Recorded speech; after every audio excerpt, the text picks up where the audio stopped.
Los secretos de un escándalo en el que Facebook juega un papel fundamental quedaron al descubierto: el uso de más de 80 millones de cuentas para crear perfiles psicológicos con un solo fin: la manipulación cibernética para influir en la sociedad. Porque el dominio informativo fue la mejor estrategia de Cambridge Analytica para el triunfo de Donald Trump o del Brexit. Hoy, nadie está a salvo. En la era del control digital, todo es posible para irrumpir en la privacidad. Yo soy Magda Bastida y esto es A Fondo. Acompáñenme.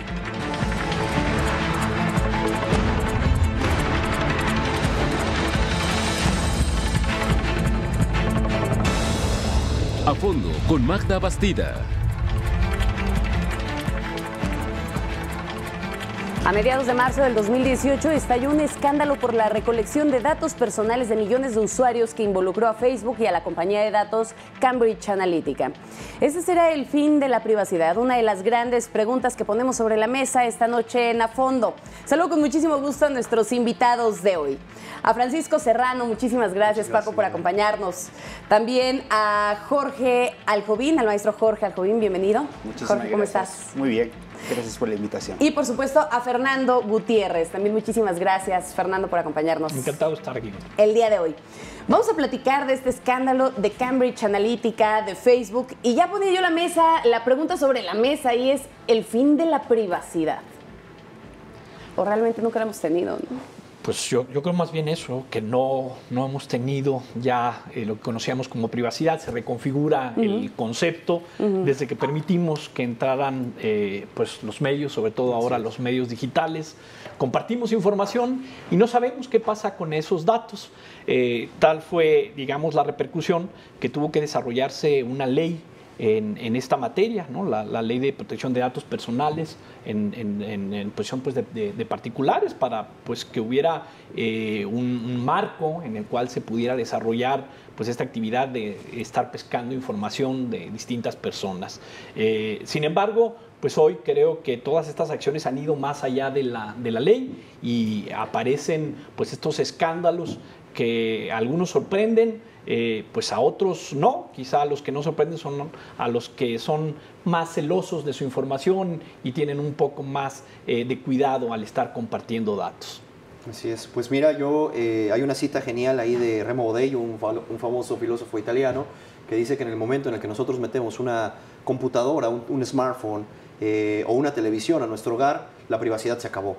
Prácticamente el contenido que se mueve por los medios sociales es un contenido hecho básicamente por particulares, y que en esos flujos tú te puedes encontrar con tu mismo perfil quizá en otros países, o ya te encuentras con tus fotografías que están siendo explotadas por algún otro particular en otro medio social con algunos otros fines. Realmente robo de identidad, el robo ¿no? de identidad, el phishing, que evidentemente se trata de regular. Desde mi perspectiva, la sobreregulación no es una alternativa a la cual se le pueda dar una solución a esto. Yo creo que es más que nada tirarle al tema de conciencia y de cultura. Pero bueno, vivimos en una época donde estamos interconectados, vivimos en una época donde es una sociedad en red, donde prácticamente el cerebro es un cerebro ya colectivo, donde ya tenemos el Big Data generando grandes fuentes de resultados, la inteligencia artificial y desde luego pues ya las programaciones con cada día procesadores más poderosos. ¿Qué opinas en ese sentido, Jorge? Mira, Magda, justamente creo que, como lo señala muy bien en esta mesa, hay una palabra que define todo este problema: la indefinición. ¿Qué indefinición hay? No hay un marco regulatorio claro, y además, si lo queremos ver ya en términos teóricos, todos soñábamos con una aldea global, pero no hemos dimensionado las consecuencias que tiene esta aldea global. ¿Cuáles son esas consecuencias? Primero, que este sueño no se transforme en una pesadilla, que miles y millones de ciudadanos nos veamos afectados en la privacidad de nuestros datos personales. En el caso particular de México, no estamos preparados para esta situación. El marco regulatorio no da.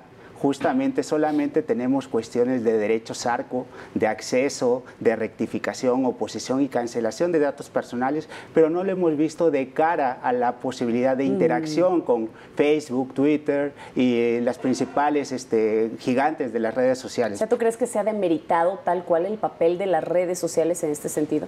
Mira, Básicamente yo te diría, hablando a favor de todos los que estamos involucrados en el tema, no hemos dimensionado que es un elemento novedoso. Nunca pensamos que estas redes sociales nos iban a explotar en la cara, cuáles eran los problemas que tenían, y finalmente nadie ha tomado cartas sobre el asunto, y es importante a partir de estos temas poder replantearnos con los expertos que están aquí en la mesa de medios de comunicación, pero también enlazarlo con la parte legal, que es fundamental. Mencionas algo importante y que tiene que ver también con la regulación, pero bueno, cuando pensamos específicamente en el caso de Cambridge Analytica y de Facebook, pues ya hablamos del escándalo, ¿no? El escándalo que se genera a raíz del hecho de que crearon estos perfiles psicológicos para influir directamente sobre ellos. La pregunta es, ¿realmente se puede influir teniendo esta información? Y el segundo tema es, ¿cuál va a ser o cuáles van a ser los alcances reales de todo este tema? Mira, este tema de influencia a través de los medios se ha estudiado desde mediados del siglo pasado, digamos concretamente, aunque pues, nos podemos remontar hasta los clásicos donde ya había estrategas que estudiaban pues cómo fluía la información y cómo de alguna manera impactaba en la sociedad. Y lo que se ha comprobado es que hay efectos limitados, es decir, sí hay algunas consecuencias para algunos sectores de la población, pero en sociedades como la nuestra, donde pues hay opiniones divididas y donde pues las elecciones se definen por pequeños porcentajes, esto resulta ser determinante, ¿no? En el caso del Brexit, por ejemplo, hablando de Reino Unido, hay que pues, recordar que fue un punto porcentual la diferencia, claro, ¿no? La que permitió que se saliera del Reino Unido de la comunidad europea. Entonces, este es el conflicto, que estas personas a las que sí se puede influir, aunque representen una parte muy baja de la población, pues pueden resultar determinantes para una decisión. O sea, tú lo que me quieres decir es que entonces sí se puede materializar ese voto a través de la influencia en las redes sociales. En algunas personas. Pero esas pueden ser la diferencia, por ejemplo, en un caso como las elecciones. Así es. Pues bueno, el tema es muy complejo. Evidentemente, una cosa es retomar información de cualquier fuente de información, puede ser una encuesta, puede ser un focus group, pueden ser tu número de publicaciones, tus likes, ¿sí? Y otra cosa ya es generar una percepción o una influencia. Desde la perspectiva del Big Data, estas nuevas tecnologías o estos agregados masivos de estadísticos nos permiten evidentemente generar perfiles. Pero de eso a que tú puedas diseñar un mensaje que sea contundente, que nos permita evidentemente incidir, ahí como dirían del plato a la boca se cayó la sopa. Entonces, ¿qué sucede aquí? No solamente es tener datos, sino también un diseño contundente que permita incidir. Eso estamos hablando ya que entran variables, serían las variables estadísticas de la obtención de datos, las variables comunicativas del diseño del mensaje, mercadológicas, pero también hay algo muy importante y que me gustaría distinguir mucho. Una cosa es una red social y otra cosa es un medio social. Los medios sociales se rigen bajo estos principios mercadológicos de que publicar después de las 8 de la noche nos va a generar más likes y mejor si es el lunes que si lo hacemos en viernes a las 8 de la noche. Pero ya la variable... Porque todo el mundo se fue de fiesta. Exactamente. Entonces, pero ya la variable específicamente sobre las redes sociales, que son las relaciones y las interconexiones entre nosotros, son muy complejas. Es decir, tú cómo le vas a dar más peso a un spot en Facebook que a la recomendación de un amigo. Entonces, el word of mouth, el boca a boca, tiene muchísimo peso al momento de tomar una decisión. Tú tomas más en consideración las recomendaciones de tu red, de personas que a veces de un propio espectacular o de un propio hasta el comentario y la recomendación que te hace dentro de la red. Cambridge Analytica, o sea, Sí. el test con el que se recuperó información fue enviado a 200,000 personas, pero como estas 200,000 personas lo compartieron, llegaron hasta 80 millones de personas más. O sea, es la forma en la que replica. A ver, en este caso, Jorge, cuando hablábamos de qué tanto se puede llegar a traducir en un voto, cuando puede pasar al electorado o en este caso materializarse lo que se está viendo a través de las redes sociales, tú lo sabes bien en materia política. Y vamos a ir como desglosando un poco los temas en materia social, económica y política específicamente. Vamos planteando este panorama general. Te quemaba el comentario. Mira, justamente quiero retomar lo que comentan en esta mesa. Vámonos al tema de la determinancia y si nos vamos a remontar al año 2006. una de las elecciones más peleadas de la historia de nuestro país. Un margen de diferencia del 0.62%, equivalente a 257.532 votos. Hoy por hoy tenemos información que este caso de Cambridge Analytica afectó a 789.800 cuentas en México, en nuestro país. Si nos vamos a este número, a este dato duro, la diferencia entre el señor Calderón y el señor Andrés Manuel López Obrador estaría dentro de este margen de cuentas afectadas por el caso de Cambridge Analytica. Entonces nos vamos a preguntar, ¿nuestro sistema electoral está preparado? En principio yo te diría que no hay una causal expresa. ¿En qué nos hemos centrado hoy por hoy? En el tema del financiamiento de las campañas. Simplemente se señalan dos supuestos fundamentales. Primero, que la diferencia entre el primero y el segundo lugar sea igual o menor al 5% y que el rebase del tope de gastos de campaña haya sido en un gasto superior al 5% autorizado por la autoridad electoral. Entonces, si vamos a estas cifras duras, hoy por hoy los magistrados tienen un caso inédito. Si se vuelve a dar una diferencia en estos términos, por los datos que tenemos, 789.000 cuentas han sido afectadas en nuestro país. Esto es, si la diferencia entre el primero y el segundo lugar encuadra dentro de estos números, ¿es determinante o no es determinante? ¿O qué dirán los magistrados? Dirán, es un elemento novedoso, no está regulado, ¿cómo debemos de actuar? Podrían darle la vuelta nuevamente, ¿no? Podrían darle la vuelta nuevamente y tenemos que meternos en estos temas porque hoy por hoy las redes sociales llegaron para quedarse, tienen carta de naturalización y pueden afectar gravemente un proceso electoral. Las redes sociales llegaron para quedarse y que, híjole, yo creo que el verdadero problema es que realmente no hemos aprendido a manejarlas de la manera adecuada y viene también la parte de la responsabilidad. ¿Qué responsabilidad tiene entonces el usuario dentro de todo esto y cuál es la responsabilidad que le corresponde a Facebook? Mira, yo creo que el usuario tendría que informarse mejor, tendría que desarrollar mecanismos para evitar pues, ser presa de estas estrategias, ¿no?, electoreras, ¿no?, así las calificaría yo, que tratan de manipular pues, a final de cuentas su mente y traducirlo en una acción concreta que sería un voto. Tiene que saber que no toda la información que circula en las redes sociales es cierta. Hay mucha información falsa que precisamente tiene este objetivo. Entonces tiene que aprender a discernir, ¿no?, lo útil de lo inútil, lo bueno de lo malo. Y eso pues, es a través también de la experiencia. Tiene que revisar quién está sustentando cierta información, cuál es la fuente que de alguna manera lo produce, cuál es la fecha, quién más está de alguna manera respaldando esa información, porque a veces nos quedamos con lo primero que aparece en nuestro timeline, ¿no? Creemos que es cierto, nos formamos una opinión con base en eso y resulta que no es así.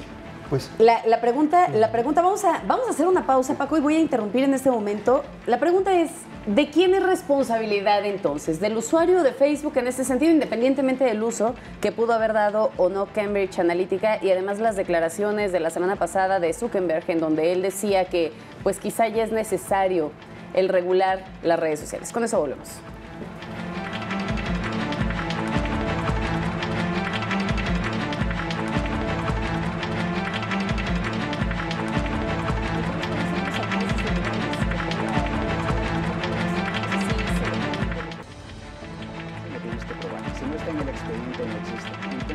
¿Qué mecanismo se tiene para estos temas?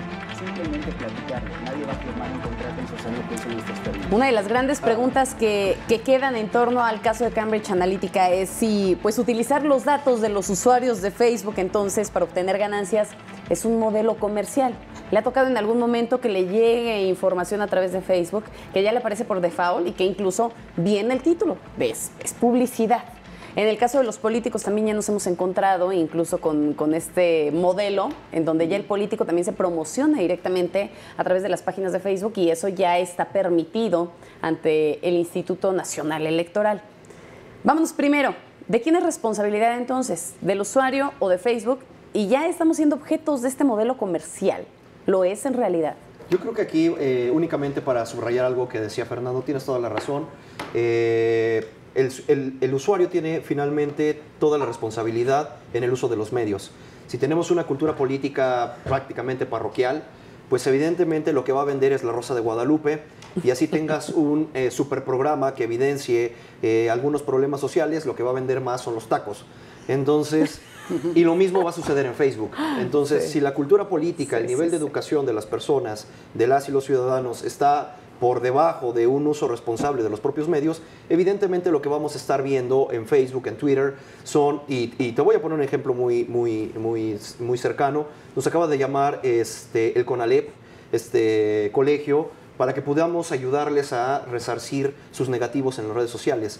Hicieron un evento académico, completamente académico, la semana pasada, en la cual hicieron una transmisión en vivo por YouTube, y lo único que se metían los usuarios era prácticamente a decir groserías y a descalificar a los propios miembros de los académicos. Es decir, estamos en una comunidad, como lo decía filósofo francés, de idiotas que se les dio la oportunidad de platicar. Eso con respecto a los ciudadanos. Si hay una responsabilidad técnica.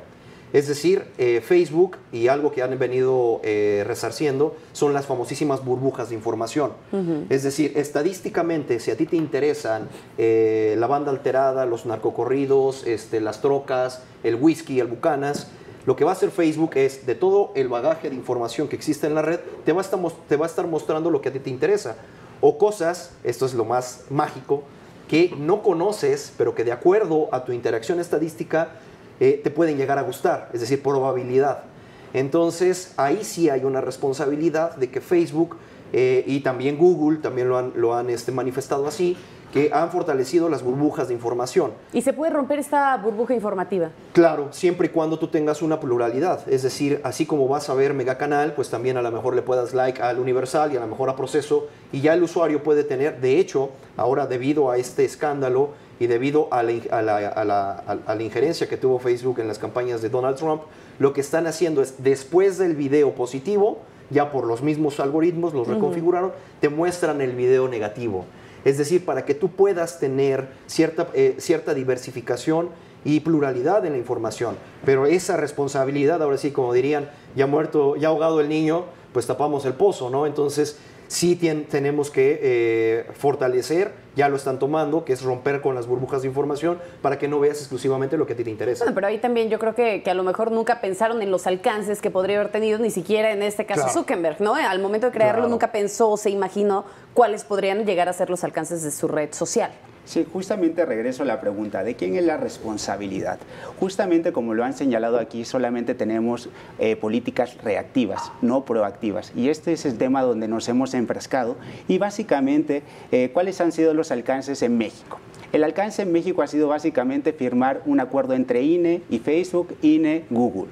¿Y cuáles han sido los alcances? Simplemente combatir las noticias falsas conocidas por todos como fake news a partir de información validada, verificada por parte del Instituto Nacional Electoral. Pero cuando tú te vas al memorándum de cooperación que ha suscrito la autoridad electoral, en ninguna parte te encuentras una disposición en específico que combata las noticias falsas. Simplemente se establecen mecanismos de cooperación entre la autoridad electoral y los gigantes de las redes sociales para combatir esta información falsa, si lo quieres ver, con información verdadera, información validada, y hoy por hoy tenemos dos mecanismos que ha establecido la autoridad electoral. Por un lado, este botón del elector informado, esto es dónde están ubicadas tus casillas, cómo debes de votar, información importante sobre el proceso electoral, y por otro lado, simplemente tenemos el megáfono electoral, esto es que vamos a publicitar los debates que se van a dar el día 22 de abril, ¿no? Posteriormente el 20 de mayo y el otro que se dará en junio,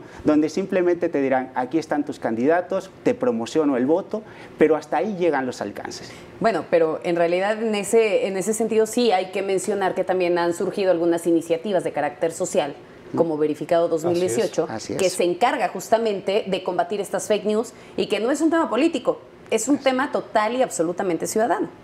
Así es, justamente Son esfuerzos individuales hoy por hoy y regreso a lo mismo, no hay ninguna regulación al respecto, no hay un pronunciamiento y es por eso que requerimos por parte de estos esfuerzos de las organizaciones civiles como verificado, y yo siempre lo he planteado en los siguientes términos. ¿Cuáles han sido la actual regulación que han tenido las redes sociales? Solamente en tema de financiamiento de los partidos políticos, esto es, la autoridad revisa los tramos de contratación, esto es, entre el partido político y el intermediario contrata con la red social para publicar este tipo de publicidad. ¿Y tú crees que deberían de regularse?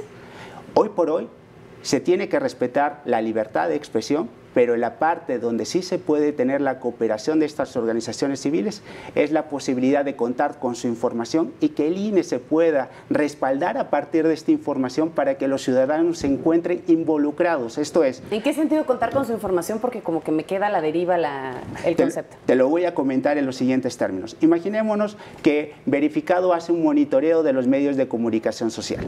Entonces, a partir de aquí se pueden identificar si realmente los candidatos llevaron a cabo o no eventos de campaña o no, que muchas veces no lo reportan. Y entonces, a partir de este escrutinio que hacen estas organizaciones, el instituto tendría otras herramientas, no solamente sus monitoreos, que lo hacen a partir de su personal, que es limitado. Debemos recordar que siempre en economía los recursos son escasos y que no alcanzan para poder fiscalizar de manera adecuada. ¿Cuántas veces no nos hemos quejado los ciudadanos que los partidos políticos y sus candidatos gastan más de lo que verdaderamente reportan? Claro. Y entonces, a partir de estas iniciativas, ¿qué vamos a lograr? Que haya una cooperación, que todos seamos vigilantes, que haya pesos y contrapesos. Hoy por hoy no solamente es una actividad de la autoridad electoral, es una actividad que corresponde a los ciudadanos y también a los medios de comunicación. Todos debemos estar involucrados y en esta aldea global vamos a aprovechar estas herramientas. No te veo de acuerdo, Paco. Fíjate que no, realmente estamos partiendo, Fernando, las autoridades electorales parten de un principio erróneo. Quienes nos dedicamos a las ciencias sociales tenemos a un famosísimo autor que se llama Parsons y que él identifica prácticamente una dicotomía básica con la cual se constituyen algunas se cimentan algunas instituciones sociales. Y uno de ellos es la racionalidad versus la emocionalidad o las emociones. Es decir, tú estás en verificando, ¿sí? Y ya estás combatiendo las fake news, sacas la noticia correcta, pero ¿qué crees? Como emocionalmente estoy enojado contra el régimen de gobierno, así me pongas al actor y me lleves al hecho de manera inmediata, algo que epistemológicamente se ha discutido durante siglos, es decir, cómo confiar en algo que no tenemos acceso de manera inmediata, cómo confiar en la ciencia, ¿sí? No lo crees. Sí, y aquí, por ejemplo, parte de la discusión ahorita que se ha dado con respecto al avión presidencial o a que si se vende o no, no es tanto el hecho del avión mismo o lo que se le critica a Andrés Manuel en este caso, sino a su falta de coherencia. Pero en esa falta de coherencia de decir que él no va a utilizar aerolíneas privadas, que el proveedor era evidentemente privado, sí dicen, no, bueno, Andrés Manuel tiene la razón. Oye, pero era privado. No importa, Andrés Manuel tiene la razón. Algo que sucedió a lo mejor con la movilización del Brexit. ¿Qué sucede? Que la gente en este abanico de emociones, la gente no es racional. Y la autoridad electoral parte de que es racional. Ahora, la autoridad electoral parte de que al ciudadano le debe de interesar la política. La realidad es otra. Tenemos un 50% de población que para nada le interesa la política. La autoridad electoral parte de un principio de que si te pongo un espectacular, te lo tengo que quitar 3 días antes porque no te vayas a confundir, no vayas a cambiar tu percepción. Hay que hacer un momento de liberalización y de reflexión porque son, perdón por la palabra, son tontos. Quítenles la publicidad, no vayan a cambiar sus preferencias. Y la realidad es que no, estamos sobreexpuestos a publicidad y la publicidad, según a tu propia configuración cognitiva, te va a impactar o no te va a impactar. Jorge, tampoco te veo conforme y como que tú ya le estás pensando. Mira, nada más me gustaría agregar algo. Creo que debemos distinguir entre el hartazgo y la falta de interés. Yo, de acuerdo a los datos que he recopilado, la Asociación Mexicana de Internet, que ha establecido que de cada 10 ciudadanos, 6 personas están interesadas en temas del proceso electoral. Y Por otro lado, 9 de cada 10 personas recurren a las redes sociales para poder informarse acerca del proceso electoral. Creo que una cosa es el hartazgo y la falta de legitimidad de los partidos políticos y los candidatos, y otro es negar lo innegable, que es la posibilidad de que algún candidato a la presidencia de la República obtenga el triunfo y que ha sido satanizado por uno u otro bando. Y entonces sí me gustaría rescatar lo siguiente. Hay un tema del estatus jurídico que tienen las redes sociales. Hoy por hoy no se reconocen como un medio de comunicación como tal, formal, como estamos aquí en este estudio. Por tanto, creo que debemos ir pasando de la posibilidad de la responsabilidad del mismo Zuckerberg, que decía en su entrevista. Simplemente decía una disculpa. Es necesario políticas de gobierno, es necesario regular esto. ¿Y qué fue lo que básicamente pidió? La cooperación de todos los niveles, esto es, no solamente de las autoridades, sino también de los sectores públicos, privados, etc. Y del mismo usuario. Y del mismo usuario. Entonces, ¿qué vamos a hacer en México? Vamos a dejar libres las redes sociales, las vamos a dejar que actúen y que no tengan ningún proceso de validación. Y tú no me dejarás mentir, Magda. Justamente los medios de comunicación también tienen mecanismos de validación éticos. Y estos no están dentro de las redes sociales y tenemos que integrarlos. Es la corroboración de las fuentes. Fernando. Mira, yo creo que la mejor estrategia es fortalecer a los usuarios, pero sin duda tiene que haber marcos regulatorios que pues de alguna manera engloben el movimiento de estos nuevos medios. ¿Para qué? Pues para que de alguna forma también se pueda proteger a los indefensos, es decir, a las personas que no tienen estas capacidades o estas habilidades de discernir de todo el tipo de información que reciben. Decía Baudrillard que Internet crea un mundo invivible para el hombre que es incapaz de soportar toda la información que recibe, ¿no? Y es cierto. Entonces ahí es cuando deben entrar pues las autoridades con un marco legal a, de alguna forma, poner orden en estos espacios que hasta el momento no lo tienen o tienen muy poco. Sin embargo, es cierto también lo que decía Paco, este tipo de esfuerzos tienden rápidamente a ser sobrepasados, ¿no? Esto te habla de las consecuencias inintencionadas de toda tecnología.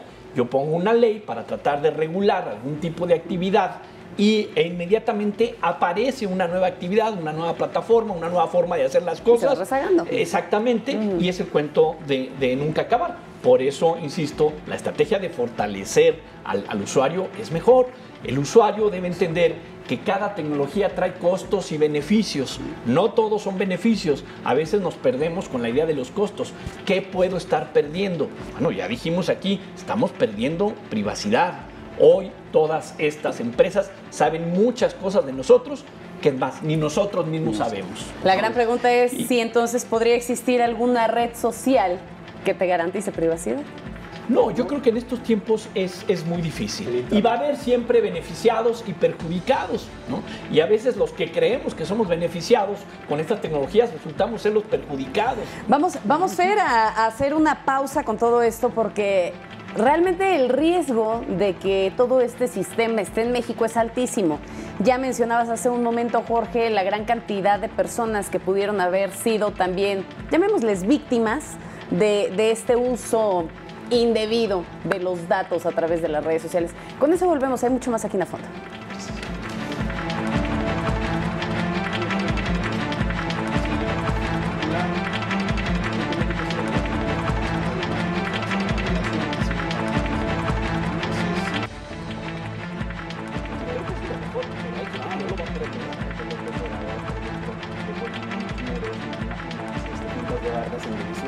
Recientemente el New York Times publicaba una nota con parte de las declaraciones en las que Christopher Wylie, quien ayudó a fundar, por cierto, Cambridge Analytica, y trabajó ahí hasta finales del 2014, se refería a este modo de los líderes de las empresas, diciendo que a ellos no les importan las reglas, que para ellos esto es una guerra y que todo se vale en medio de esta guerra del uso de los datos, que ellos querían liberar una guerra cultural en Estados Unidos, añadió, y además se suponía que Cambridge Analytica sería el arsenal de armas para combatir esa guerra. Una vez dicho esto, y lo pongo por sentado antes de la pregunta, es ¿Qué pasa con el banco de perfiles psicológicos que se generó a través de las redes sociales? Se ha convertido en una nueva arma potencialmente peligrosa y podría reconfigurar entonces nuestro sistema político. Pues bueno, aquí hay varias cosas. De entrada, ese tipo de declaraciones, creo que no tengo colega consultor o colega estratega político que no sea blofero ni sea arrogante. Es decir, es una estrategia de los propios consultores ser arrogantes y decir que su arsenal es lo mejor que tienen y que ellos pueden hacer el cambio en el sistema político. Pero por lo menos les funcionó. Estamos hablando de 51 elecciones en donde Cambridge Analytica tuvo participación y solamente una fracasó. Claro, ahora a lo que voy. Yo creo que las estadísticas nos dan efectivamente un rango de probabilidad de intervención, pero volvemos a lo mismo. 1, existen burbujas de información. 2, la tasa de penetración del Internet en México.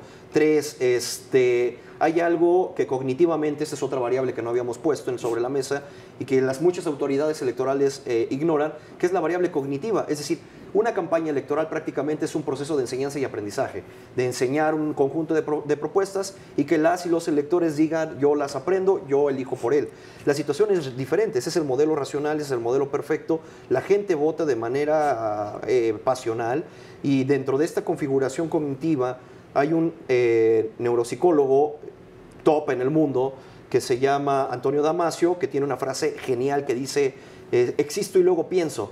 Es decir, le rompe ahí los dientes ¿a quién es Descartes? A Descartes, que decía, pienso y luego existo. No, existimos y luego pensamos. Y en esa, nada más para cerrar, y en ese punto estamos a veces retomando que somos egoístas, somos unos egoístas si consumimos lo que nos interesa. Si no te interesa la publicidad de Andrés Manuel, aunque sí te pongan el mejor spot diseñado de acuerdo a tu perfil psicológico, lo vas a ignorar. A ver, entonces lo que tú me estás queriendo decir es que el hecho de que yo posea la Big Data, el conocimiento de la Big Data, no trascendería si finalmente no estoy aplicando las estrategias necesarias como para llegarle a cada uno de los miembros que conforman ese Big Data. Justamente creo que hay algo que es importante. No podemos negar que sí afecta, pero no sabemos cuál es su impacto. Entonces, yo me iría a un dato que ocupan en psicología. La personalidad está conformada por 3 aspectos fundamentales: pensamientos, sentimientos y comportamientos. Y aquí creo que lo principal es que se ataca el tema de los sentimientos. Pero sí tenemos que regularlo, porque hablemos del señor López Obrador. Hay una relación de amor-odio con este personaje, podemos estar de acuerdo o no con él, pero el sistema electoral se debe regir y se debe construir sobre el principio de equidad de la contienda. Hoy por hoy nos hemos encontrado en redes sociales con algunas bardas que dicen que están en Venezuela pintadas a favor del señor López Obrador. ¿Cuál es la idea que se está transmitiendo? ¿Es justo que este candidato pueda tener esta losa tan pesada sobre su cabeza? ¿Es justo? ¿Se debe regular? O, por ejemplo, el señor Anaya. Imaginémonos que el día de mañana vuelven a sacar un tema de un posible lavado de dinero y es una noticia falsa, no está corroborada, no está validada. O si el impacto lo tiene y no todo el mundo se va a llevar o va a tener el tiempo de ponerse a desmentir la situación. Y eso es importante. ¿Cuál va a ser el mecanismo que tenemos? Si dejamos la red social libre, no podemos medir el impacto, pero al final lo que tenemos que establecer cuáles son los mecanismos de validación de las noticias y que también Facebook puede establecer ciertas políticas que permitan a los usuarios proteger al usuario, proteger a los candidatos y además también proteger a la población en general, porque para mí hay algo que es fundamental: el voto debe ser libre y sobre todo debe ser informado. A ver, Jorge, pero entonces en ese sentido, y déjenme regreso, ¿sí estamos siendo vistos como un producto? Sí, yo creo que sí, pues están las estrategias comerciales pensadas en eso, en recuperar toda la información que pueda de mis posibles consumidores para ver si los productos que tengo o servicios pues les resultan efectivos, les resultan atractivos. ¿Y en México qué tanto riesgo corremos de eso? O sea, pues vimos el tema de Estados Unidos, ¿no? No, en Estados Unidos y en todo el mundo. Digamos, son leyes del mercado. Yo tengo productos que quiero ofertar, y lo que me interesa saber es si hay demanda para esos productos. Entonces, entre más información acumule que me permitan saber cómo es esa persona, qué le gusta, qué no le gusta, pues va a ser para mí muy efectivo, muy atractivo, para entonces decir, bueno, a este grupo de personas sí le gustan mis productos, aquí te van, a estos no voy a gastar dinero en pues tratar de trabajar con estos grupos. A ver, el meollo del asunto de todo esto no es que realmente el ojo se puso en una empresa que adquirió de manera, pues, digamos, no muy formal los datos a través de Facebook, porque pues realmente Facebook opera así, ¿no? Cuando tú llegas y compras publicidad en Facebook, pues te pone una serie de criterios que parecen interminables. Bueno, seleccionas si son solteros, si no son solteros, si son heterosexuales, si son homosexuales, si quieren hijos, si no quieren hijos, si quieren perros, si no quieren perros, entre mil cosas más, para poder determinar a qué sector dirigir tu publicidad. Entonces, eso ya lo venía utilizando Facebook, no es nuevo. Lo decía ahorita Paco, yo creo que estas declaraciones de Christopher Wylie, quien finalmente es quien lleva este escándalo, ¿no?, hacia los medios convencionales de comunicación, pues tenía que ver más con un tema de blog, pues a hacer un llamado de lo que hacen este tipo de empresas. Realmente no hemos visto el impacto concreto que puede tener. Ellos dijeron, bueno, pues es que recuperamos un montón de información de gente. Empezamos con 200,000 y luego se convirtieron en 80 millones. Sí, pero pues eso lo hacen varias empresas. Hoy Facebook te dice, hoy tú puedes entrar a revisar qué otras empresas, no Cambridge Analytica, muchas otras empresas tienen información de ti, ¿no? A partir de este escándalo, a través de las apps, ¿no? Facebook te dijo, aquí están todas estas apps a las que tú les has dado permiso de recuperar información. Y dime a qué actor de Hollywood te pareces y toda esta gran cantidad de cosas. A ver, se hablaba de los riesgos de que este sistema ya estuviera operando en México. Ya bien lo apuntabas, Jorge. Se mencionaba una cantidad de firmas. Ahora yo estoy con el tema de los independientes, caray. No, se hablaba de una gran cantidad de perfiles específicamente, ¿no? Que podrían haber sido tomados también para fines electorales en el 2017. Lo preocupante es que mencionaba que Cambridge Analytica podría haber entrado a través de una empresa fantasma. Ya ven que casi no está de moda en nuestro país. ¿Qué alcances podría tener todo esto en México y sobre todo hablando de estas elecciones del 2018? Mira, justamente yo retomo el tema, a partir de lo que señalaban aquí los compañeros en la mesa. Decíamos que había habido una captación, una recolección de datos de 250,000, 275,000 cuentas a nivel mundial y que a partir de ellas se transformó en un robo de datos de 50, 80 millones de cuentas. Si seguimos este ejercicio probabilístico, en México, ¿qué se estableció? Cuentas afectadas fueron 789,880 cuentas. Si esto lo multiplicamos por la lista de amigos que cada uno tenemos una potencial afectación de 40 a 50 millones de votantes en nuestro país. Esto es, ¿cuál es nuestro padrón hoy por hoy? 88 millones de mexicanos y mexicanas que tendrán derecho a votar este próximo 1 de julio. Pero espérate, ya me preocupaste. Espérame, porque en ese caso de los datos a veces nos vamos demasiado rápido y comprenderlos puede ser complejo. Sí. A ver, hablábamos 270,000 cuentas al inicio con lo del escándalo de Cambridge Analytica. Ojo, no en México. Exactamente.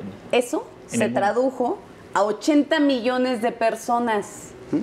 Y estamos hablando de 789,000 de inicio en México. Entonces, ¿qué cantidad de personas podrían haber estado ya afectadas por este sistema? Justamente yo me voy a un cálculo más bien conservador, que hablamos de un padrón electoral, un listado nominal de 88 millones de personas en México. Si solamente tomamos, lo cerramos en número, 800,000 cuentas afectadas, imagínate que hoy por hoy la mitad de ese listado nominal ya se hubiera visto afectado. Hoy por hoy, ¿qué dicen los candidatos, los principales candidatos de los partidos políticos? Dicen que 28 millones de mexicanos ya están decididos en su voto, pero hay un 60 millones de ciudadanos que están indecisos. Esto es, si recurrimos a estas cifras, ahora sí, Cambridge Analytica sí tendría un impacto en la elección en México. ¿Y qué van a hacer las autoridades electorales? Van a decir, es un elemento novedoso, pruébamelo, ¿dónde está el contrato? ¿Dónde lo firmaste? No nos damos la suerte entre gitanos. Nadie va a firmar en su sano juicio un contrato reconociendo este tipo de situaciones. Y tú lo has visto, Magda. A fines de marzo, ¿qué hizo el Partido Revolucionario Institucional? rechazó, se deslindó de cualquier tipo de responsabilidad y de cualquier tipo de vinculación con Cambridge Analytica. Entonces, ¿cuándo vamos a saber? Dejaron de trabajar en febrero, ¿no? Exacto. No, en enero, mencionaban en enero habían dejado de trabajar. Así es. Y justamente lo vamos a decir así, ¿cuánto demoran las investigaciones en nuestro país? Pero a ver, Jorge, de lo que se sabe, pero pudieron haber empezado a trabajar desde antes. Estamos hablando que las elecciones de Donald Trump fueron en el 2016. Pero no, y además estamos hablando de una empresa. ¿Cuántas otras empresas hay que están recuperando información? Que operan de la misma manera. Exactamente. Yo creo que aquí, bueno, yo trato de tener una visión un poco más fría. Tú puedes tener 1000 amigos en Facebook, pero gracias a la misma burbuja de información y a los mismos algoritmos de Facebook, solo vas a estar interactuando con 200.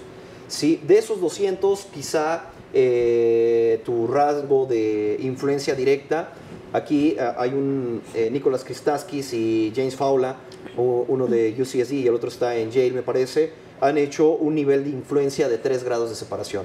Es decir, tú llegas a tus amigos, a los amigos de tus amigos y a los amigos de los amigos de tus amigos. Es decir, si yo empiezo a fumar, las probabilidades de que tú empieces a fumar crecen en un 60%, pero porque somos amigos. No lo hagas entonces. Ajá, exactamente. Nosotros compartimos, ahí son los estudios que comparten mucho la teoría de redes formalmente, no de medios sociales, no Facebook, de redes con la medicina. Por ejemplo, las probabilidades de que tú compartas la carga genética de los virus y bacterias de tu pareja está muy, es amplia, vaya. Pero cuando hablamos ya de medios sociales y redes sociales, las cosas cambian. Porque finalmente lo que va a buscar Cambridge Analytica o estas empresas es algo que se llama la ilusión mayoritaria. ¿Qué es la ilusión mayoritaria? Tratar de influirte, hacerte sentir que tu grupo cercano está orientado hacia alguien. Pero si ese grupo cercano de tu ilusión mayoritaria lo hace por medio de bots que acaba de crear o que te acaban de agregar, no le vas a hacer tanto caso que a tu amigo de 10 años. Entonces, yo creo que sí tenemos que ser un poquito más fríos en este caso. Sí, evidentemente, lo que hay es reprobable es la obtención de información, pero sí, lo que yo diría es los efectos, el impacto. Hay muchas variables, muchos modelos estadísticos que te pueden decir, no creo que vaya para tanto.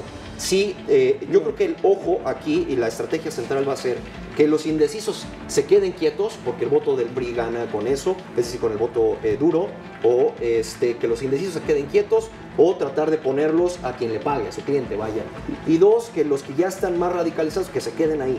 Yo creo que estas estrategias van a ir mantenerlos, ¿para qué? Para poder paralizar. Vamos a hacer una pausa a esto y ya vamos a regresar con el bloque de conclusiones. El tiempo se pasa volando, a determinar qué va a pasar ahora con todo esto y hacia dónde vamos.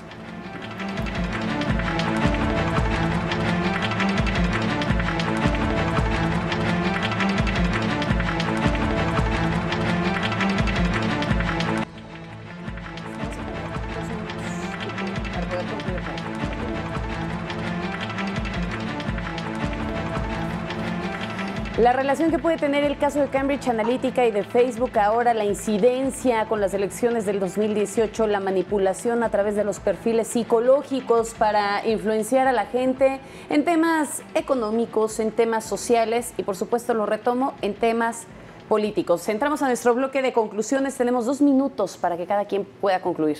¿Con quién empiezo? Contigo, Fernando. Mira, yo me iría a uno de los clásicos, filósofo canadiense Marshall McLuhan, también estudioso de los medios, que decía en un libro muy interesante llamado El medio es el masaje, que hacía alusión a su famosa frase, el medio es el mensaje. Decía el primer párrafo de este libro, los medios o procesos de nuestro tiempo, refiriéndose a la era eléctrica, a lo que estaba pasando con la televisión, están reformando y reconfigurando patrones de interdependencia social y cada aspecto de nuestra vida personal. Nos está prácticamente obligando a ver que todo está cambiando. Tú, tu familia, tu vecindario, tu trabajo, tu gobierno, tu relación con otros. Y estos cambios son dramáticos. Esto está pasando actualmente. Hoy no es nada más la televisión, son los medios sociales, es toda esta nueva ecología digital que se presenta, ¿no? Dispositivos que tenemos que andan con nosotros las 24 horas, es decir, canales por los que llega información a los usuarios y que nos hacen ver las cosas de forma distinta. La política es otra, desde que tenemos estos nuevos medios digitales. La parte comercial es otra, la educación es otra, nuestra relación con otros es también diferente. Eso no debemos olvidarlo. Por eso tenemos que desarrollar mecanismos para entender mejor toda la información que recibimos y evitar pues ser víctimas o presas de este tipo de empresas pues que buscan de alguna forma la manipulación. Bien, vámonos contigo, Jorge. En mi caso, Magda, yo simplemente diría lo siguiente: es necesaria una comunión de esfuerzos. Como aquí lo ha dicho Fernando y Paco, es necesario, por favor, señores consejeros electorales, señores magistrados, tenemos que trabajar juntos, todos de la mano, desde los sectores de los medios de comunicación, los expertos en esta materia y también los que estamos dentro de la parte legal. Justamente aquí nos señalaba Paco algunos modelos probabilísticos. Vamos a integrarlos justamente a las leyes. Es necesario. Esto no nos podemos quedar en un simple, es un elemento novedoso, no tiene regulación y la red social es libre. Es necesario, a partir de este llamado de atención, que todos nos unamos y que tengamos una legislación electoral que permita básicamente que el voto sea libre, que sea informado. Y yo recurriría a una frase también de Vargas Llosa, que justamente nos advertía hace un tiempo de la famosa cultura del espectáculo, de esta civilización del espectáculo, que esta civilización del espectáculo no nos atrape y que no encapsule, que no afecte el voto el próximo 1 de julio. Queremos tener un proceso electoral lo más terso posible y quien sea el ganador, que lo aceptemos. Así es. Paco. Pues bueno, evidentemente las redes, los medios sociales, siempre vivimos enredados, hemos vivido en redes desde siempre, los medios sociales llegaron para quedarse. Amigo y amiga televidente, ¿qué te puedo decir? Cuidado con las nuevas personas que te agregan, no es que seas popular, probablemente sean bots que quieren incidir en tu voto. No te espantes, no te van a seguir, no por eso tienes que cerrar Facebook, sino más que nada tomar más conciencia, como bien lo dijo Fernando, ten conciencia del uso de los medios. Y para la población en general, evidentemente el cambio tecnológico nos ha determinado, los millennials nacimos con 2 pantallas, los centennials ahora salen con más de 6 pantallas, lo que cambia un modelo de cognición y de que la atención esté completamente dispersa y de que probablemente no tengan los mismos intereses sobre los asuntos públicos que tenemos las generaciones más arriba. Finalmente, decir que sí, ya hay un modelo estadístico, sí, las empresas viven de ese modelo estadístico, de esos algoritmos, de esas probabilidades para poder venderte mejor, lo cual también te puede facilitar a ti la búsqueda de información porque te la hacen llegar de acuerdo a tu perfil y ahí ahorras muchísimo tiempo en una sociedad interconectada. Yo les diría, y finalmente también un llamado a las autoridades electorales, señoras, señores, magistrados, consejeros, magistradas, consejeras, hay otros modelos más allá del legalista. Necesitamos, yo soy fan completamente de la liberalización y de ir en pro de la libertad en Internet. Y finalmente, por favor, hay cuestiones más allá de las leyes que tienen que ver con cognición. No todos los spots impactan, no todos los espectaculares impactan y a veces les quieren dar el mismo peso financiero. Gracias. Bien, pues una vez dicho todo esto, hacemos la conclusión general. De todo este tema, lo que sabemos es que se extraen datos, se modelan algoritmos, se analiza la personalidad de acuerdo al perfil de la red social y se envían mensajes que leía en un medio el día de ayer. Pues parece que tienen puntería quirúrgica para poder manipular la información. Una vez dicho esto, entonces, los medios reconfiguran la interdependencia social porque hay cambios dramáticos que nos hacen ver las cosas de una manera diferente. Pero sí es necesaria tener una comunión de esfuerzos de todos los sectores para integrar nuevos modelos a las leyes, no precisamente regulatorias, que den libertad, pero que sí permitan respetar ciertos estándares, abrir la mente en cuestiones legales. Además de no permitir que la burbuja informativa nos encierre en un mundo imaginario, nos ahogue, termine asfixiándonos, y tener conciencia del uso de los medios en este nuevo modelo de cognición que está demasiado disperso, en donde estamos saturados de información, porque sí somos víctimas de los algoritmos, pero podemos usarlos a favor. Muchísimas gracias por acompañarnos esta noche, pero sobre todo gracias a usted por el favor de su presencia. Yo soy Magda Bastida. Pase una excelente noche.